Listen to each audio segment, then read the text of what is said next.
So, Jim, what is your position at Coventry University? I'm Head of Department of Mathematical Sciences. And how would you describe your teaching style in a computing laboratory before the Sigma intervention? Well, previously in laboratories, we'd laid out the computers in rows, all facing the same front as for a normal classroom, but with computers. We've been doing this for many years. Most of the small laboratories that were used for both lecturing, tutorials and open access were laid out in this way. This was supposed to allow students to assimilate material delivered by the lecturer, but clearly it militated against student-student and lecturer-student interaction. So what were you trying to achieve with the new layout? Well, we'd observed the way collaboration between students occurred in the Math Support Centre around the carousel, the computer carousel that had been installed there. And we wanted to transfer that dynamic to a normal classroom. And how has your teaching style changed as a result? Well, I teach on some of the mathematical modelling modules for the degree, and the new layout has been extremely helpful.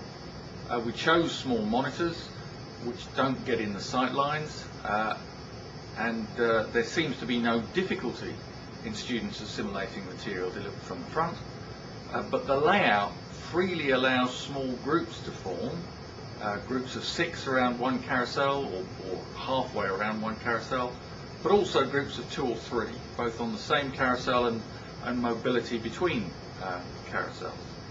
It's also much easier for the lecturer or any helpers to get around the room.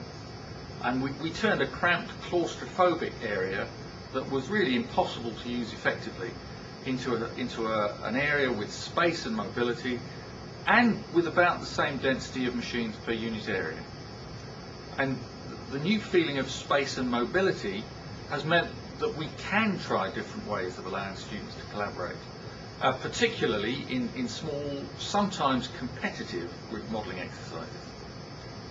And initially, some staff were sceptical about the change of layout, but the comments now are that the layout strongly promotes the sort of interaction and collaborative learning that we were aiming at, not just in the mathematical modelling classes, but also in our first year studio classes, where we schedule time for students to discuss any module, and actually in many other modules. I'd say the area is first pick for any module that will fit, and I'll certainly be pushing for any future computer lab refurbishment to be in this style. Cool, that sounds great.